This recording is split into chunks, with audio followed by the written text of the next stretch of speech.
بسم اللہ الرحمن الرحیم۔ صحیح بخاری کتاب العلم کا باب نمبر 16، باب ما ذکر فی ذہاب موسیٰ علیہ السلام فی البحر الی الخضر۔ باب اس بارے میں ہے کہ حضرت موسیٰ علیہ السلام حضرت خضر علیہ السلام کے پاس گئے تھے، اور اس کا پس منظر بھی صحیح بخاری کی اس حدیث میں آئے گا آگے، لیکن امام بخاری پہلے ترجمۃ الباب میں قرآن پاک کی آیت لکھتے ہیں وقولہ تعالی هل اتبعک علی ان تعلمنی مما علمت رشدا، کیا آپ مجھے اجازت دیتے ہیں کہ میں آپ کی اتباع کروں اس شرط پر کہ آپ مجھے جو آپ کو رشد سکھایا گیا میں اس آپ مجھے بھی سکھائیں گے۔ یہ موسیٰ علیہ السلام کا جملہ ہے جو حضرت خضر علیہ السلام سے انہوں نے کہا تھا۔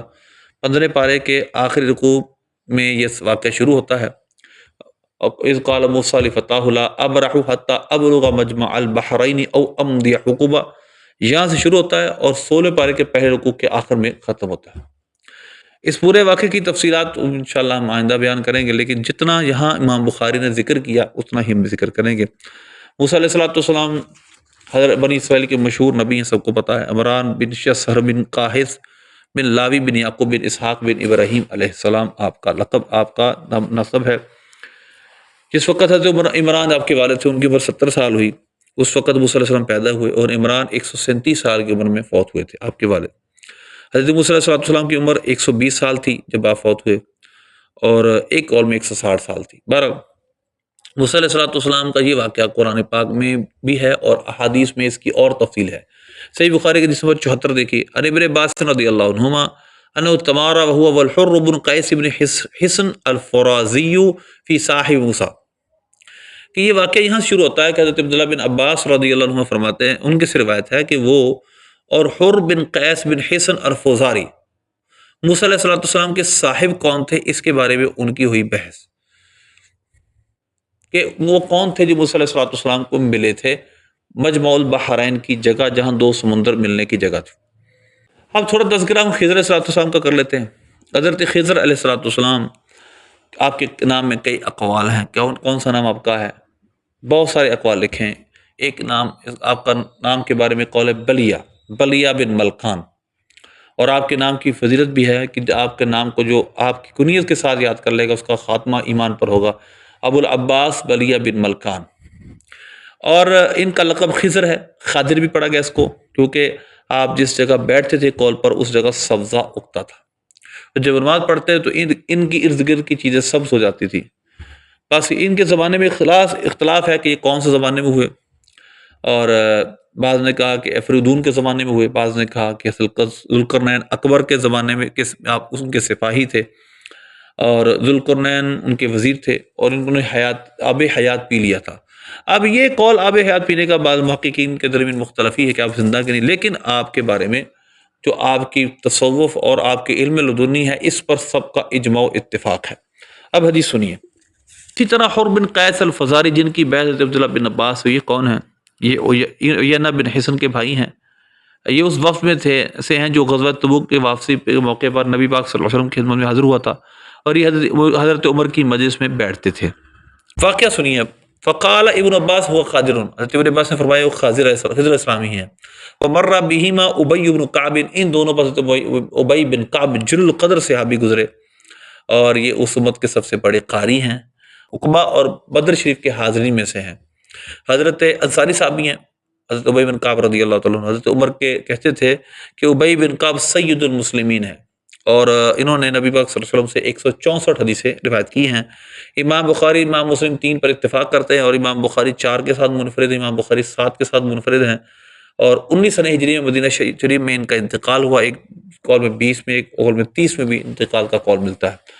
حضرت ابی بن کعب رضی اللہ عنہ ان کے پاس سے گزرے، حضرت عبداللہ بن عباس، حضرت قیس بن حصن کے پاس سے، اور فرمایا فدعاہ ابن عباس، حضرت ابن عباس نے ان کو بلایا، فقال انی تماریت انا وصاحبی ھذا فی موسیٰ علیہ السلام، اس صاحب موسیٰ علیہ السلام کے بارے میں ہمارا اور میرے ساتھی کا اختلاف ہوا ہے۔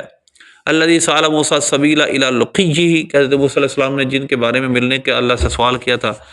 حل سمعت نبی صلی اللہ علیہ وسلم یذکر شانہ، کیا نبی پاک صلی اللہ علیہ وسلم سے کچھ ان کے بارے میں سنا ہے؟ قال نعم سمعت رسول اللہ صلی اللہ علیہ وسلم یقول، میں نے سرکار صلی اللہ علیہ وسلم کو فرماتے سنا، آپ نے فرمایا بینما موسیٰ فی ملأ من بنی اسرائیل، بنی اسرائیل کے ایک گروہ کے اندر موسیٰ علیہ السلام تشریف فرما تھے، جاءہ رجل، ایک شخص آیا، فقال هل تعلم احدا اعلم منک، اور عرض کرنے لگا کیا آپ جانتے ہیں کہ آپ سے کوئی بڑا عالم ہے، آپ کے علم میں کوئی آپ سے بڑا عالم ہے اس دنیا میں؟ قال لا، کہا نہیں۔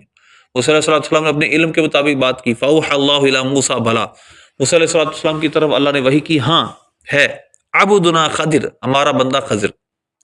فسأل موسیٰ السبیل الیہ، اللہ سے آپ نے یہ عرض کیا کہ یا اللہ مجھے اسے ملنے کا راستہ دے۔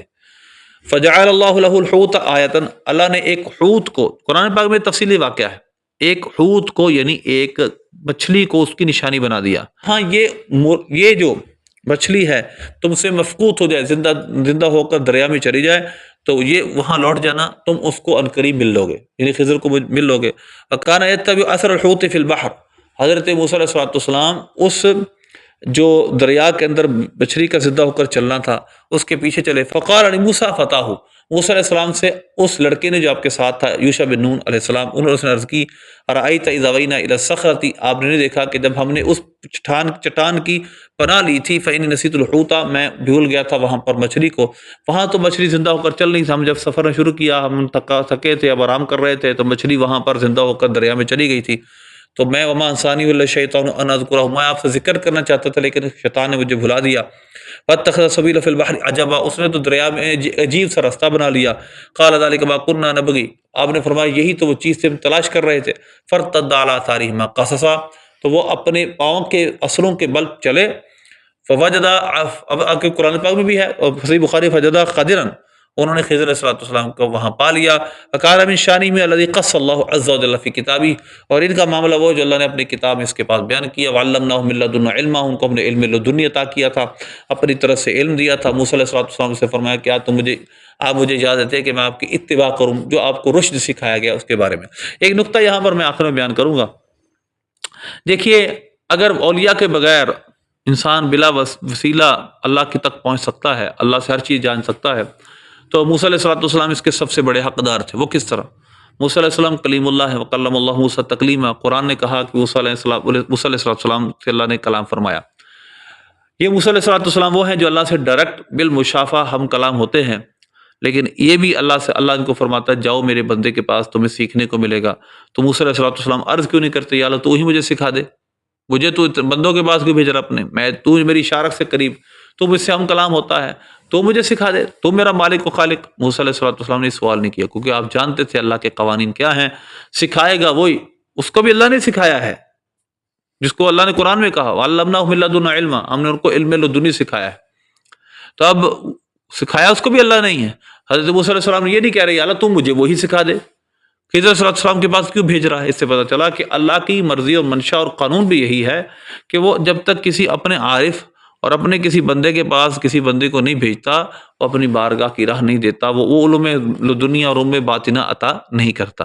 تو لہذا اس میں واضح ثبوت ہے مرشد کا اور بڑے اللہ کے کسی عارف باللہ کا، جو واقعی اللہ کا ولی ہو، اس کو انسان اس کی بارگاہ میں جائے، وہ اللہ سے ہمیں پہنچنے کی باتیں بتائے گا۔ اللہ سے دعا عمل کی توفیق عطا فرمائے۔